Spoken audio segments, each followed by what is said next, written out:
Okay, guys, I'm Kim Trathen, business and marketing coach, and we're back. We had to end that live because of the echo. My guest today is Jen Marilla, so hopefully she sees that we're back on live here in a moment, and then I will bring her back on screen. I hope some of you are able to bear with us and join us on the live. I actually think I just had an idea of why there may have been an echo. So once Jen is back on here, I will add her to the camera. I am super excited to talk to her today. I apologize this is running so late. Jen, when you're on, drop me a comment because again, I can't always see who starts watching the live. But I'm really excited to talk to Jen because she has figured out how to make a massive world impact on over 13,000 lives while traveling. So I apologize if you were on with us a minute ago. There was a massive echo when I was talking. So hopefully Jen gets right back on here with us. I see we have one viewer. Who's ever watching right now, please let me know where you are watching from. I'm in the United States. I believe Jen is over in Australia. So, and if you catch the replay, please drop below too. Also let me know where you're watching from. I love to see where these videos span to. It's so much fun to see what countries around the world people are in. And it's just beautiful, I think. That is the true power of social media. So hopefully Jen is back on here soon. It looks like she is. Jen, I'm going to add you. This goes this time. Hopefully we show as a split screen. You should have the message coming up that I added you for you to accept. And then hopefully there is no echo this time. It looks like it's still trying to add you. All right. Okay. How's that sound? There is still an echo, and I have an idea. I wonder if it's coming through your speaker. Do you have headphones you can put in? Yes. Let me get them. Hold on. I'm also fixing this so it doesn't fall over. Okay. Fingers crossed. My headphone idea works. I think it probably will. I can't figure out why else it would be echoing. I see Alyssa's on. Alyssa, bear with our echo a minute. We're having some tech issues. All right, let's see. All right, how about now? Okay. Wait. Nope. No, because it's not really connected. Why isn't it connecting? Hold on a second. Fingers crossed still. Why isn't it connecting? Tick tock. Wait, can you hear me? I can hear you. It's still, I hear you twice. It's so weird. If anybody watching has ever had this happen, let me know if you have any tech resolution options for us to try.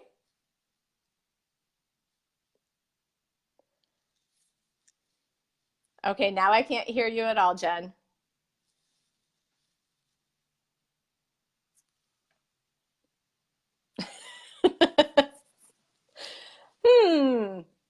So Jen's going to play with her earbuds a minute.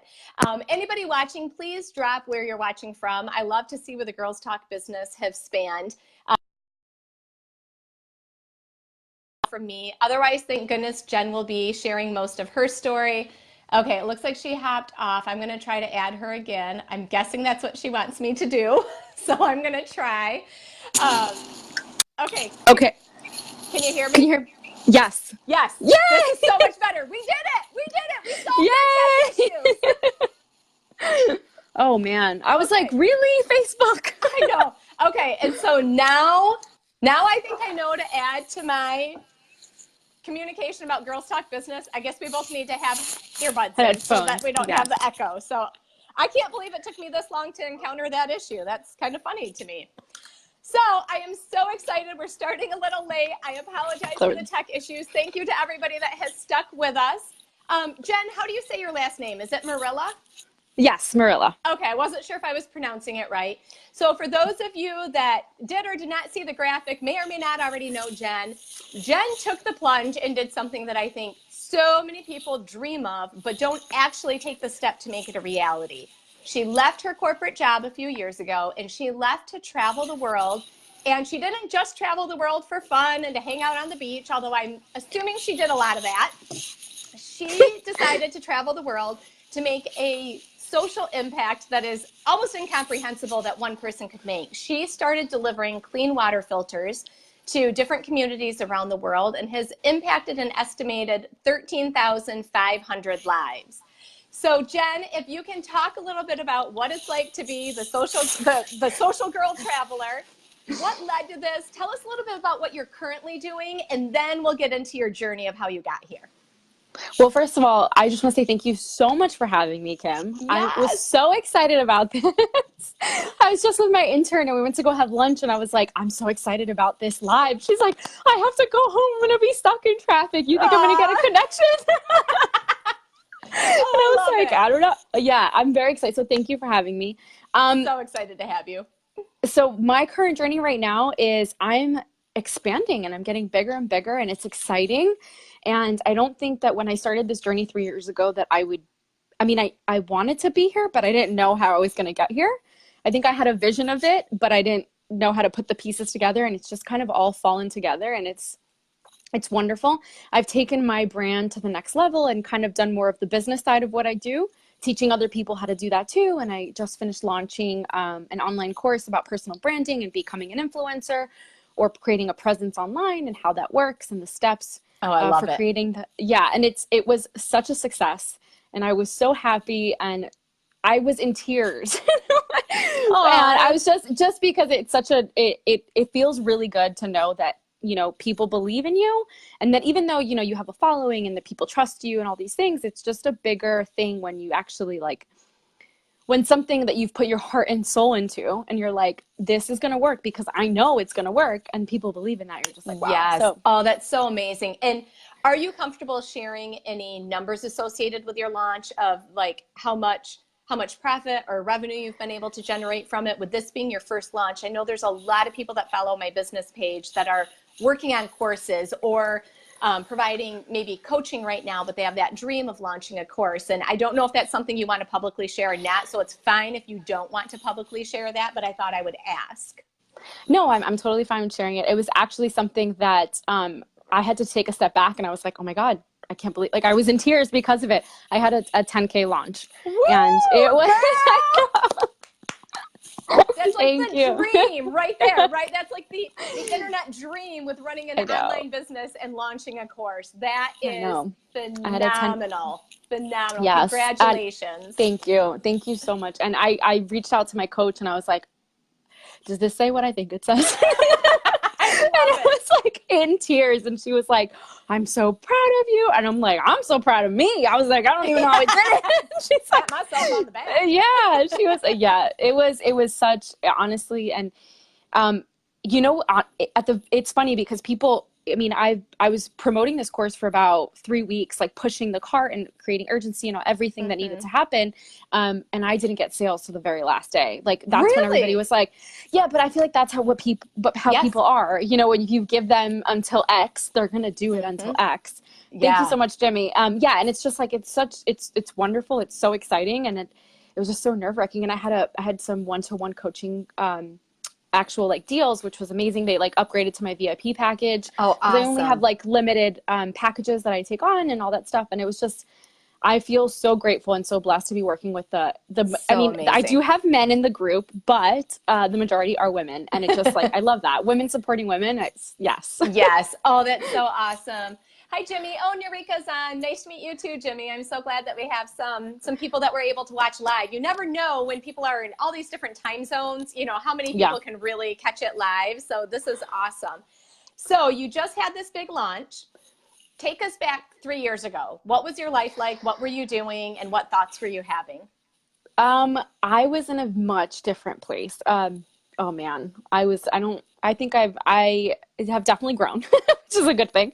I mentally in a completely different space. I was working and living in New York City. I was working for a marketing agency. I was an account manager. I loved it. I mean, I loved my boss. I loved the marketing aspect of my job. I didn't like the work that I was doing because what I did didn't really matter. Yeah. I had a little bit of, prior to this life and what I did, I was, when I graduated my senior year of university, I had something very tragic happen in my life, and it totally altered my way of thinking.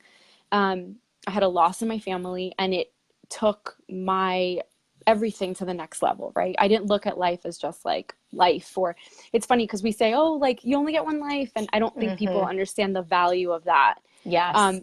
And it really had a significant meaning to me. And for a while I struggled with that. I struggled with a lot of depression, anxiety, with seeing therapists, and just kind of figuring everything out, or trying to think that I could figure it all out.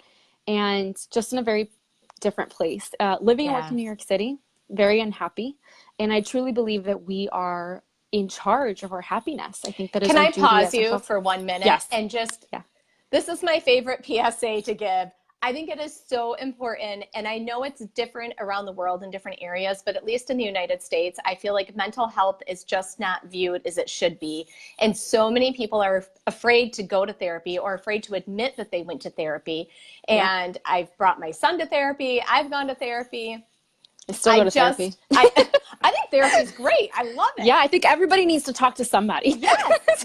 I don't think there's anything to be ashamed with it. I'm actually a big proponent. I wish that when you had a baby, you know, they have you take marriage classes, they have you take childbirthing classes, and then they just like give you this child, and they're like, here you go home from the hospital. And it's like, really? You're just going to give me my baby? Like, I don't, and you know, you get a pediatrician. And I just think our whole society could be different if we signed, you know, we found a pediatrician and we found a pediatric psychologist for our children. And if there was an annual checkup and you saw them more, I just feel like the mental health could be so much different if therapy was normalized. So I just want to commend you for going, and commend you for saying it on the live video. And I just wanted to pause and plug in that little PSA, because I think therapy is so helpful for people. So I couldn't agree more. And I think it's something that as an influencer, I promote a lot of. I think that it's my responsibility to tell people, like, this is okay. There's nothing wrong with seeing somebody to get help. I mean, everybody needs help at some point or another, and it's okay. You know, we are humans. Yeah. This is part of life.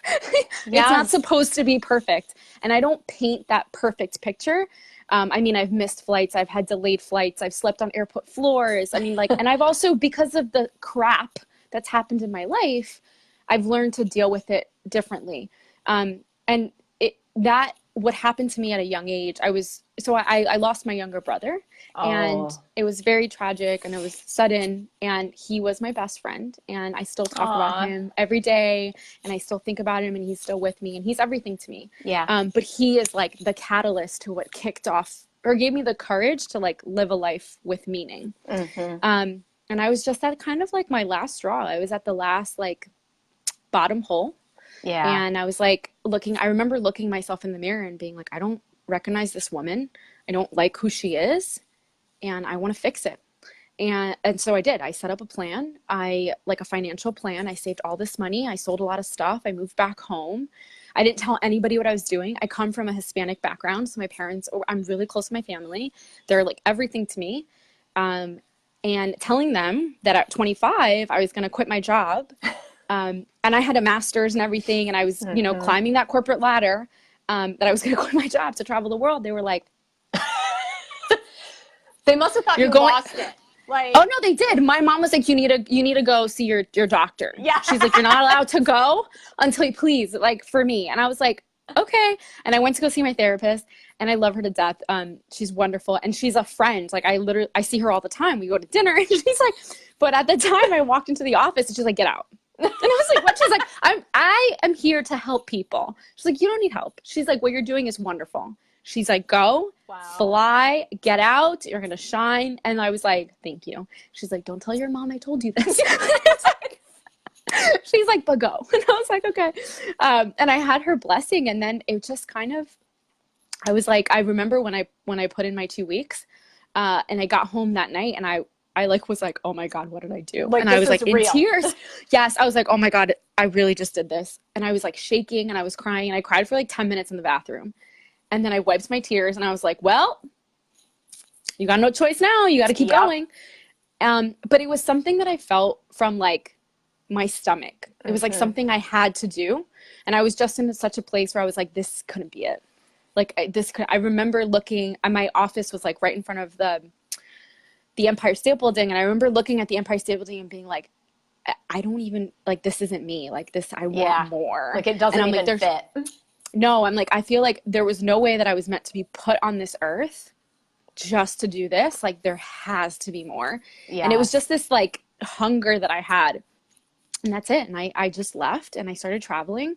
And I didn't want to just travel. I wanted to do more. I wanted to give back. I wanted to like change lives. Like I said that to my parents. I said, I want to change the world. And my dad like tapped me on the head.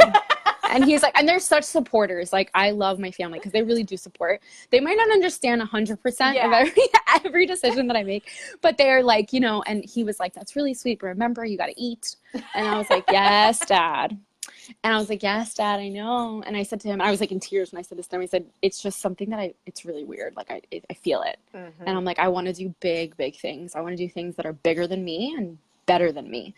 Wow. That's so amazing. And I think so often maybe even more so when people are, I think some people go through it younger, but I think a lot of people when they get out, like when you're in college, like you're still figuring out who you are and what you want in life. And there's so much growth that still happens. And then suddenly you're done with college and maybe you've got the house, got the job, got, you know, the car. And suddenly it's like, so this is it for like the next 30 years. Like I have, you know, I commend my friends that did that because it's such a big commitment and it's amazing. I wouldn't have been able to do that. I mean, I couldn't. Obviously. I was like at a place where I was like, well, I can go left or I can go right. Yeah. What do I want? And I mean, I was in such a different place. I think that because of what I had experienced, like to me, it was all about me. I mean, I was single. I didn't have any commitments. The only commitment I had was a car and I sold that. So I was like, bye. Yeah. That was it. I was like, I'm gonna figure it out. And I had this vision. I didn't know how to get there. I had this vision. And it's still there. This vision still exists, but I didn't actually think it was gonna work. And then when it started to work, I was like, little secret comes out. Yes. Oh no, I say it all the time. I'm like, I don't even know. It's crazy to me when people, you know, message me and they're like, you're amazing. You're such an, and I feel so grateful. And then there's like that little imposter syndrome that's like, they don't know the real you. Oh, if they knew. Yes. And I'm like, stop talking. Yes. So what did your plan look like? You sold your car, you moved back home, you told your therapist, you told your parents. When did you decide the first destination? And when did the clean water filters come into your life? That's such a great question. So I left, so I quit my job January 22nd. I left home February 22nd. So I told my family after I quit my job, after I bought the ticket. So there was like no turning back. Yeah. So any negative, anything that anybody said, any friends that said anything, like didn't matter. Like I was going, it was paid for, it was done. I left to Europe. I left to London, which was probably really stupid because no, it definitely was because I left with $14,000. This was actually an article that got published in Forbes, about me leaving with $14,000. And I left with $14,000. And to me, I was like, I'm rich. This is going to be great. I'm making bank here. The How thing quick is did that go? Well, that's the thing. It lasted a while. Oh, did it? Because I was working at the same time. So what I was doing is I was freelancing at the same time. So I had work here, like social media management. Thank you, Gloria.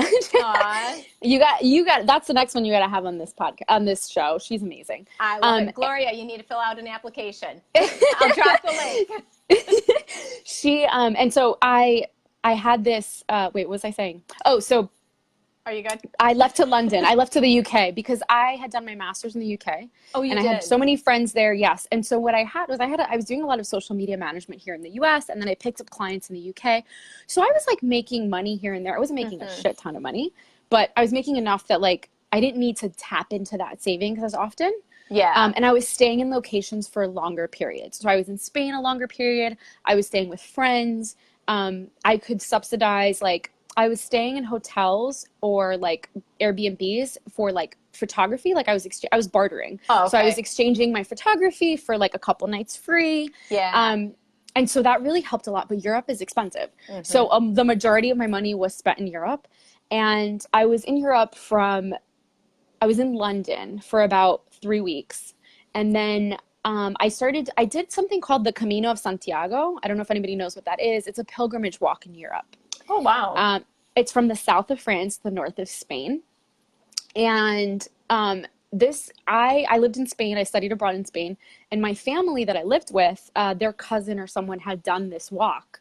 And they had told me about it, and I was like, wow, this is pretty amazing. Like, and it's an ancient, it was founded by a bunch of pilgrims, and it's the Walk of St. James. So like the actual saint. And when you get to Santiago, which is like the final destination, he's buried there. There's a lot of history. Oh, okay. A lot of like spiritual history. It's very, very cool. And it's a religious walk. It's also like some people just do it just because, etc. I did it because I was kind of like looking for myself, but not really. I was kind of looking for the acceptance to like do what I wanted to do. Right.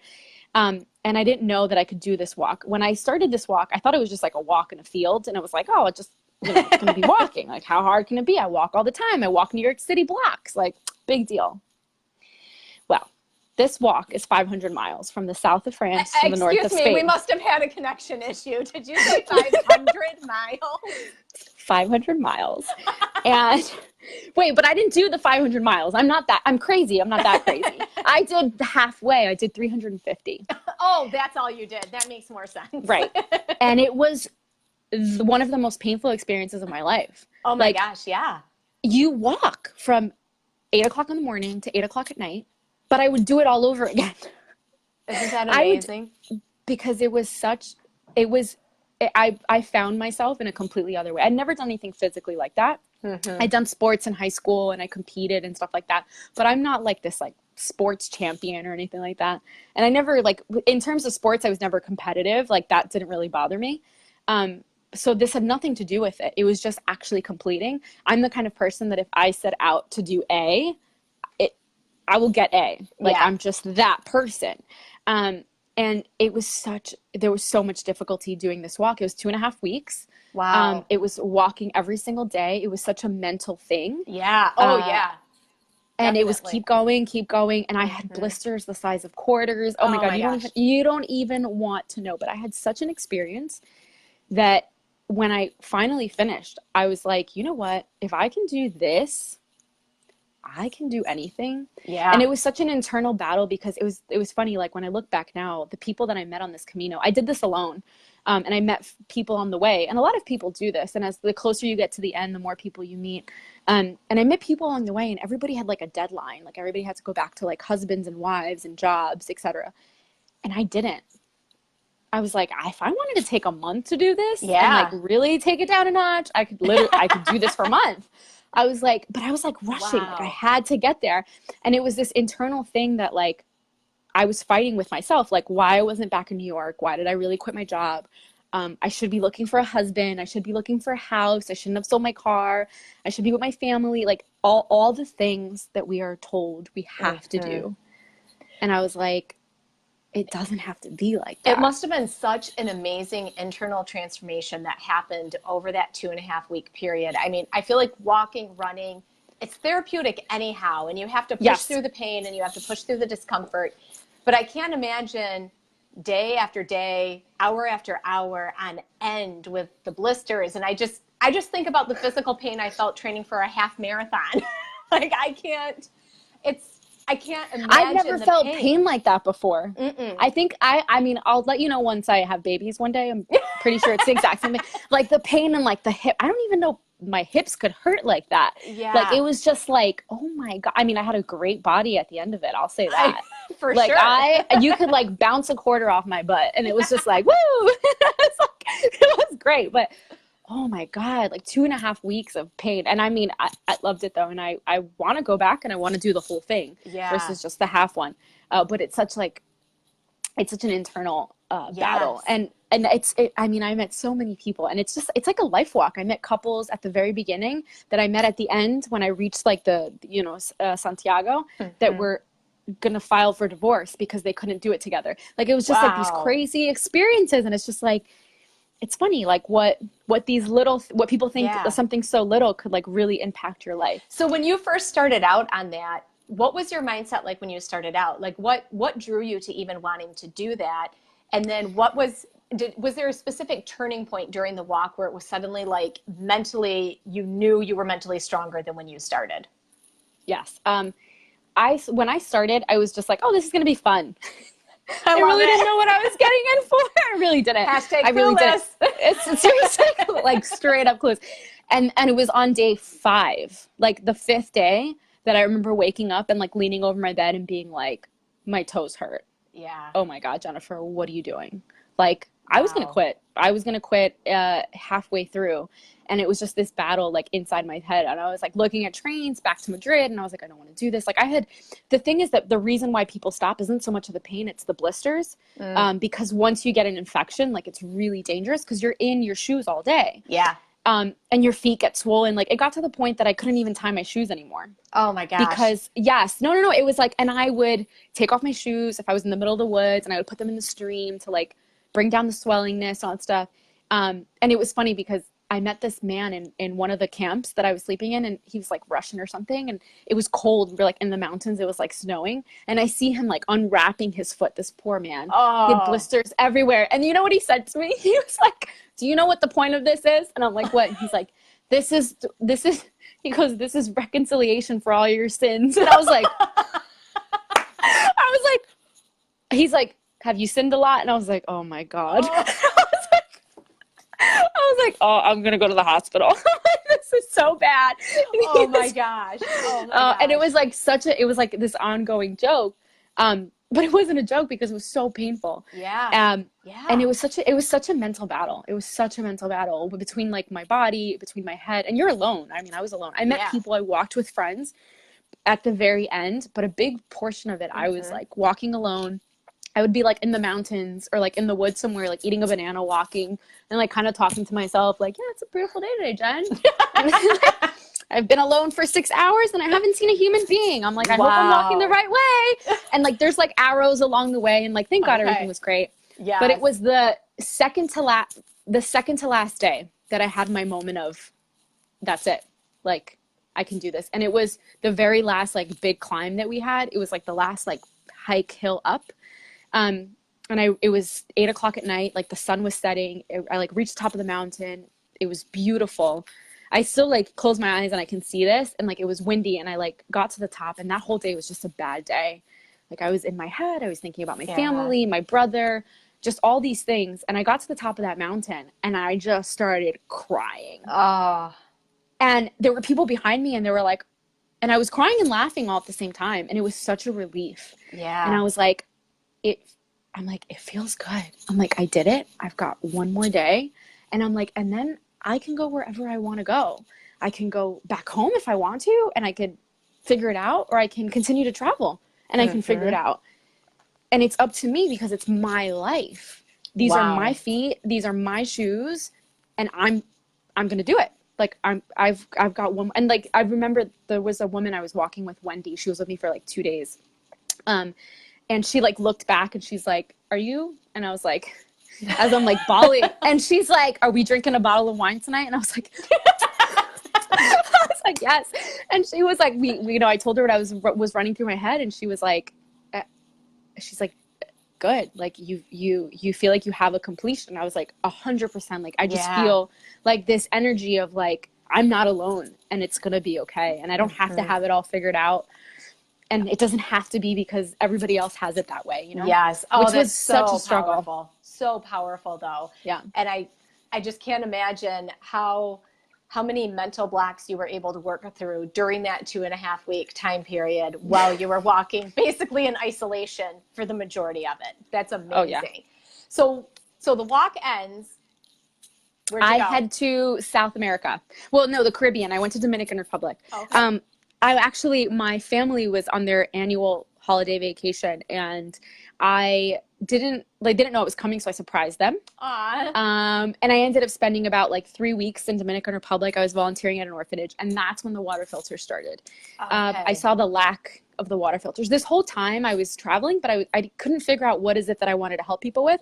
I was like volunteering my time, and I seem to have very like serendipitous situations where I connect with people on a very different level. I think it's just like the energy that I bring, like people open up to me about a lot of things, and I just have friends globally, which is amazing. Yeah.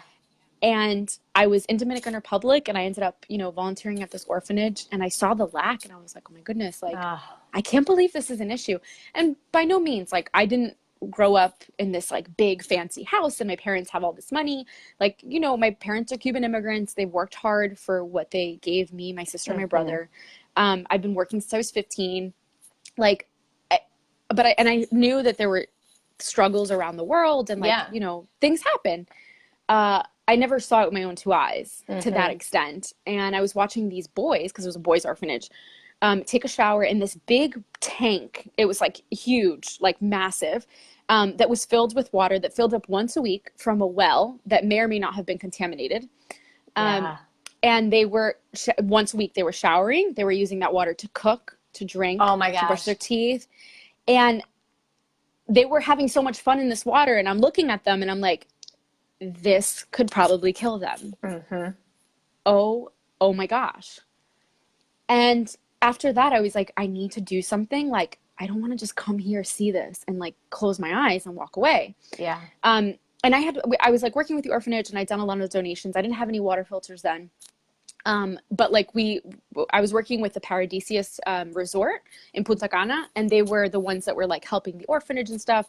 The reason with the well was that the government had like created the well very close to the local villages, and it was contaminated with possibly feces and all stuff. They were testing the water. Actually, at that time, the water was fine. Thank God. Thank it goodness. was just that because it was laying there for a few days, the kids would only use it for the first 2 days. After that, they would empty it out and then wait for another days. You know what I mean? Yeah. So basically the ladies of the house would fill up buckets so these kids had stuff to drink, etc. So long story short, I was there for about 3 weeks, and then I went back to Europe, packed my bags, stayed for a little bit longer. I went to Portugal, and then I said, I'm going back home and I'm going to go to Southeast Asia and I'm going to get rid of all this luggage. And I had like this big suitcase. I went home, dropped everything off, changed luggages. I stayed home for about 2 weeks and kind of worked for 2 weeks. I did like a babysitting job. I pulled some more social media gigs. And I said, right, I'm going to raise money for water filters and I'm going to Asia. And I went to Southeast Asia, and I started in Southeast Asia, and I was backpacking, and I brought filters to Indonesia. And that was such an experience. So Indonesia was my first. How did you raise money for the water filters? Did you just do like a GoFundMe? Did you? Well, so there at this point, I didn't even have that big of a following. I think I had like maybe 5,000 or 6,000 followers on like Instagram, and maybe like a few hundred on Facebook. I was creating content. I was talking about like inspiration and motivation and kind of that type of content, connecting with people on that level. And then I said to them, I'm the social girl traveler because I want to be talking about people that are changing the world. And then I want to start changing the world. And I want to do it by water filters. So I set up a GoFundMe page through an organization called Waves for Water. And so they have the Sawyer Products, and they utilize Sawyer Products as their like filters, but they're a nonprofit based out of Australia. Founded in Australia by a young boy with the mentality that like people that go to certain countries and spend a long like periods of time there, they really get to see the infrastructures and the struggles of a country. And that's what I was seeing. I was like a traveler that wasn't going to a destination for like a couple of days. I was going for weeks and months at a time. So I was really like becoming like almost like a local tourist. Like people actually knew me. I was going to the supermarket, the coffee shop, they knew me, they knew what I ordered, etc. So I was making connections on a different level. And I was like, all right, so I'm going to raise X money. I had my community fund me for the filters. I think I left with like 14 filters. Oh, wow. And my goal was to go to like through Southeast Asia and then go to Australia and kind of stay in Australia for a little bit and then possibly like go on to the next destination. Who knows? But I'd always wanted to go to Australia. And I was going to do that via Southeast Asia. So I did Thailand, Cambodia, and I got to Indonesia. And I remember I had like Indonesia booked for like 2 weeks. I ended up staying for a month because I got there. First of all, it's beautiful. I've heard and that. I want to go back and I want to live there for like 3 months. That's a whole other conversation. But it was just so amazing. But I got there and I was like, okay, these are water filters. And mind you, this is like my American, I had blonde hair at one point. And I was like, these are water filters and I'm here to save you because you don't know that you're drinking contaminated water. And I'm like, oh, wait a minute. A woman, like at this point, I had a degree. I had done like my thesis in Brazil. Like I had an idea of like what the situation of what can happen or like the struggles of creating a social impact in a third world country would look like. And I showed up really ignorant. and it was like shame on me, but it was also such a learning curve. Oh, I bet. So I got there and people were drinking water that was like muggy. And I was like, but they don't know any better. They really don't. And they've been drinking it forever. And their parents may or may not have died in their 40s just because they don't know and it's because of organ failure, because that's it. Their organs couldn't filter the bacteria that was happening. And so I got there and I was like, who do I need to speak to? So it became this like big project where I found a nonprofit. Then I went to like a leader of a community and I explained to him, these are the filters, this is how it works, this is what I want to do. And then he brought me in because there was like a big language barrier. Like we had to create that communication. It was like all these like stepping stones. And when I saw that it was working, I was like, yes, like this is it. This is great. And it was really exciting. But the trip that like hit it home for me that was like right here was when I went to India. And so I finished Indonesia, went to Australia, was living in Australia. I started working with a company called Hands on Journeys. And they do tours in Cambodia, Indonesia, India, all over the world. And I went on their India trip. Oh, wow. And I brought filters to the slums of New Delhi. And that was the trip that like just took the curtains and I was just like, this is crazy that it is 2016 and people are dying from drinking dirty water. Oh my gosh. I'm like, this is unacceptable on humanitarian like levels. Yeah. Like something needs to be done. And so I brought those water filters, implemented them in these communities. And it was women that I was like helping to like teach how to put this. And then it was the issue of like sanitation.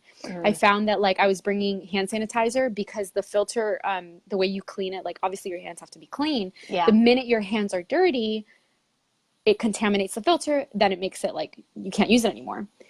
And it's something that's so like logic and simple to us, but it's not to most people. Yeah. Common sense is not that common. No, because it's all what you've grown up with. And if you've grown up drinking dirty water the whole time and you know, there's not just, you don't just have multiple sinks in your house that you can turn on and have cold or hot, clean water coming out. It's also, if you've grown up without washing your hands after using the toilet. Yeah. That's all you know. Who am I as an American, you know, a Westerner white woman? Yeah. Who am I to tell you that, you know, what you're doing is wrong? You don't know me. Like, and that's fair enough. Like if I had a stranger come into my house and tell me that I was cleaning my kitchen wrong, I'd be like, who are you? Yeah. You know, like I clean my kitchen very well, you know? So I think, and it's something so simple and so basic, but it's such a soft spot. It really is. So how large but that are was where these my water passion. filters? Because I was trying to remember in your application, how many people can get clean water out of these filters? Wasn't it like 100 people for several years? Yes, it's 100 for up to 5 years. I'm actually, so the organization, I work with, you know, Waves for Water. They don't sponsor me or anything like that. And because I've created so many fundraisers through their page, they know of me and they're such great supporters. Oh, okay. But the organization that creates the water filters is called Sawyer Products. And we've come together. They're becoming one of my big partners. And we're going to do some big stuff in 2019. I'm really excited. Oh, that's exciting. But these filters are like literally this big. Oh my gosh, they're really? Super tiny. They take place of like when you fold it up into like the little Ziploc that it comes in, because it comes with like tools and stuff, because you need a bucket. You have to like drill a hole into a bucket and then the filter goes and there's like a little hose. It's like this whole thing. Very tiny. It takes the place of like. I'm envisioning like this giant, you know. No. I'm thinking, how are you getting these places? I can't carry that. I'm like one woman show here. And the best part is that, and I didn't know this until I went to Nepal. I thought when I would put them in my luggage, I would spread them out. So if I had like 15 of them, it would be like all over my luggage. Because I thought like if you put them through the security, because usually what happens is in a lot of these countries, when they see stuff like this, because it's a lot of governmental issues, they think that like you're going to go into the country and sell them. So they'll take it away. They'll confiscate it. They'll ask all these questions. And because a lot of the work that I'm doing is with nonprofits on the ground, I either have to get like a letter of certification or if I'm traveling from country to country and I don't have like a letter of certification, I just have these filters with me, kind of like hey, if you need one, here you go. This is what I have. Like I pass them around as I travel. Yeah. And that's a lot of what I was doing. But what I didn't know is that you don't see it through the detector. Oh, you don't? No. So when I was in Nepal and I was watching the security camera, I was like, I can fill a whole luggage with them and nobody's going to see them. No. I was like, yes. I was like, So there must I'm not gonna be any metal in them. It must be like plastic no, or something. it's all plastic. It's all plastic. So I'm basically, I was like, I'm gonna make some t-shirts that say like filter smugglers. I love it. It's gonna be like my new thing because I mean, it works. And Yeah. yeah, and it's the filters are super tiny. It's for 100 people for up to 5 years. Wow, that's awesome. I commend you so much. This is Thank you. absolutely amazing. So I think you had a special offer that you wanted to share with the viewers of Girls Yes. Talk Business. You want to talk a little bit about that? Because of my recent launch, and I did so well, and I'm so excited. And you know, two parts of my brand, right? The social girl traveler, the traveler, and the business side of what I do. I love both of them. And I believe that like what I do is a ripple effect. Mm-hmm. And I want to help more people to create that ripple effect. I want to encourage people to like actually go do stuff. And that's what I try to portray in my brand. It's like making moves, being real, strategizing, having that mindset, believing in yourself, and like moving forward. I get questions all the time, or like I get statements all the time that like, oh, I wish I could do what you do. And it's like, you can. I didn't create like it's not rocket science. You just have to be hungry enough to want it, right? Yes. And that's what I really try to push with my content and everything. And so the course that I provided has all of that and everything like that. But I'm offering the first 5 people to share and tag somebody that could use this video, a free 30-minute one-to-one session with me. Oh, that's amazing. Yes, I would love to do that. Yeah, and it's valued at $197. So love it. It's for free. What an amazing offer. Thank you so much for sharing that with the viewers. So ladies and gentlemen who are watching, get on that. You want to be one of the first 5 to share and tag somebody who could use it. That is amazing. So to round out your interview, your time on Girls Talk Business, I would love for you to share your top 2 tips for other entrepreneurs. I don't even remember what I told you, Kim. You can pick 2 new ones if you want. I think it was like, oh my God, what did I say? I actually might have it here. Hang on. It's like, what did I tell you? I did. So okay. I will read your first tip and then you can talk about it, and then I'll read your second tip and you can talk about that. Your first tip, good thing I printed this. Your first tip is that time is your most important now I can't talk. Time is your most important asset. I would focus on priorities and learn to pass along other things that take up too much of your time that essentially don't make you money. Learn to set up systems. So you want to talk a little bit about that or share why this is one of your top tips? Yes, 100%. I wish I would have had me when I first started, because I would have invested that $14,000 much differently. In terms of like what I could like let go of and what I need to do. Essentially, what allows me to create value is the content that I distribute. These types of situations where I get to do lives, do video content, photography, and like really be one-on-one with people, connecting with people. That's what is my brand. But there's so much more to it, right? There's the back end, there's the creative, there's the graphics, there's the copywriting, there's the management, there's the brand side, there's the website design, there's the funding, there's all these things that need to happen. But the little stuff, right? Like the design, the websites, the copywriting, like just being able to hire a team of interns and kind of letting go of what you don't really need to have control of. Once you find your voice as an entrepreneur, and you know that this is you, and you are set on your why, you're set on your mission and your intention, because your intention I think is so important. You can then teach other people to do the exact same thing coming from you. Obviously not verbatim. Everything that I publish and my team creates goes through me, and I get the approval. And if obviously it doesn't resonate with me, and I change it up. But that's easy, right? It's the little things that I wish people were like, just let it go. You know what I mean? Yes. Like pay somebody to do this for you. Hire a virtual assistant that manages your emails while you're actually traveling. Yes. Those like little hacks here and there. And I think as any business owner, whether you have an actual store, you're selling a product or service, those things are very useful. And it's just about managing your time and your priorities. Yes, yeah. I love that. It's so important. And I'm hearing, it's funny how sometimes with that, you know, synchronicity in life. And I feel like this is the message I'm hearing from a lot of different areas right now. So I love that. All right. Your second tip said that I believe that in order to be an entrepreneur, it takes 20% strategy, 30% passion, and 50% mindset. So you want to talk about that for a minute?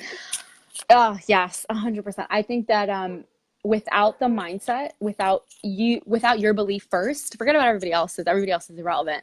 It's without your belief. Remember, you're the one that has to wake up. You're the one that has to make that bread and butter. Without you believing in what you're doing, you're never going to succeed. So if you have any ounce of doubt, you need to get rid of that in order to move forward. And that works with everything, right? That works in relationships, et cetera, but especially for business. I find that if you believe in your product and what you're offering people, and it's like true, it's like real, it's coming from like the gut. I say that your gut is my gut is my decision maker. Yes.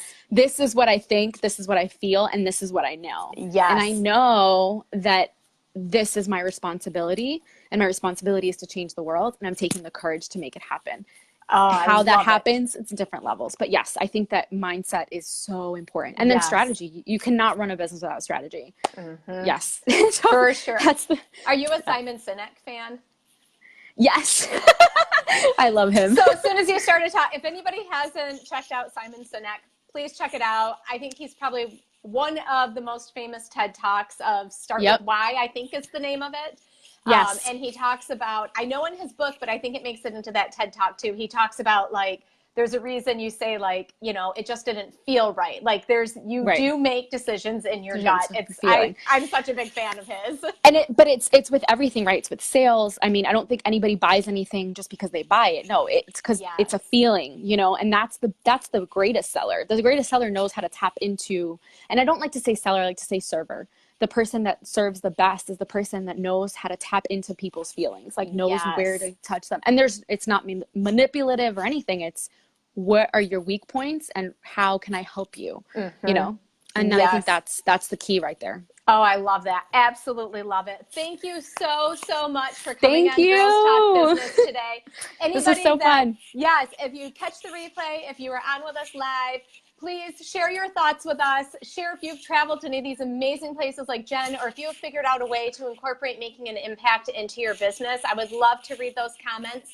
I will update the description on the live because I think actually at this point there's no description on it since we had the tech issues and then I quick went live again. I will be updating the description. All of Jen's contact links will be there. Please follow her on social media, follow along with her business, and take her up. Be one of those first 5 spots. Share the video. Tag somebody that you think could hear this. It'll be fabulous. Thank you so much, Jen. Thank you, Kim. Have a wonderful weekend, everyone. Thank you. Bye. Bye.